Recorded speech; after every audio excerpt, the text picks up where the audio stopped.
Қайырлы күн достар. Бүгін сіздермен біз ағылшын тілінде көптік жалғауын өтетін боламыз. Өздеріңізге белгілі, яғни қазақ тілінде көптік жалғауын жасау үшін ларлер, дардер, тартерді қосамыз, иә? Ал ағылшын тілінде ше, ағылшын тілінде қалай болмақ? Бүгінгі сабақ, яғни ағылшын тіліндегі көптік жалғауы.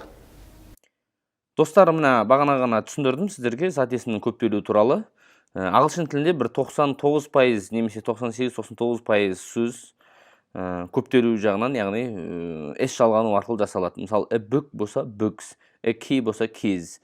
Енді осы жерде бір есте сақтайтын дүние, мысалы, a pen болса pens деген сияқты, иә? Есте сақтайтын дүние. Егер S-тің алдындағы сөз қатаң болатын болса, ол K, P, T, иә? Қатаң болатын болса, S деп оқиыз. Қалған жағдайларда Z деп оқылады. Яғни a key, keys, a bag, bags. Яғни Z деп оқылады. Амына a book, books. Көріп тұрсыз ғой, a pet, pets деген сияқты. Бірінші жағдай түсінікті, яғни S-тің жалғану ғана арқылы жасалады. Екінші жағдай, егер сөз CH пен, SH пен, X немесе S пен аяқталатын болса, оған S жалғанбайды, оған ES жалғанады. Оның оқылуы is деп оқылады, is. Яғни қалай болады? A watch мысалы CH пен аяқталып тұр, иә? Мысалы watches, is деп оқылады. A box, коробка, X мен аяқталып тұр ма? Міне мына жерде бар. Значит, ES жалғанады, оған boxes. Мысалы, тағы қандай бір сөздерді келтіруге болады. Мысалы, glass болса, glasses. Яғни S пен аяқталатын болса, солай болады мысалы. Түсінікті болды деп ойлаймын. Бұл екінші жағдай.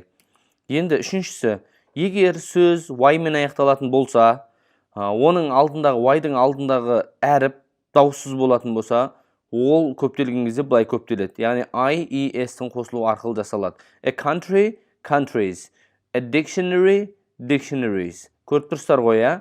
Мысалы, неге мен дауыссыз деп жатырмын? Өйткені ағылшын тіліндегі a toy болса, toys. Просто кәдімгі Y, I-ға ауыспайды, Y күйінде қалады. Өйткені тойда, яғни Y-дың алдында өу тұр, яғни ол дауысты. Сол үшін ол ауыспайды. Y-дың алдында дауыссыз болған кезінде ауысады. Мысалы, a country дегенде Y-дың алдында R тұр, яғни дауыссыз. Сол кезде ауысады. A dictionary, dictionaries. Түсінікті деп ойлаймын. Енді одан кейінгі жағдай. Бұларды жаттап алу керек, ешқандай да ережеге бағынбайды.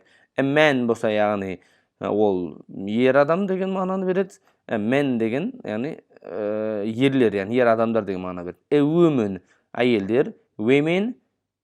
Окей. Енді достар, бұрыс сөздер. Бұрыс сөздер жаттаған кезде былай. Бұларда ешқандай ереже жүрмейді, бұл жерде жаттап алу керек. Мысалы, a man болса, яғни ер адам, man деген ерлер деген мағына береді. A woman, әйелдер, әйел, a woman деген яғни бір әйел, яғни women десе әйелдер деген мағына. A child, бала, children, балалар. A person, бір адам, people, адамдар. Байқасаңыздар, достар, зат есімнің көптелген түрінде алдында не болмайды? Артикль болмайды. Яғни мына жерде артикль жоқ, көріп тұрсыздар. Өйткені артикльдің қойылудағы мақсаты бір деген мағынаны беретін еді.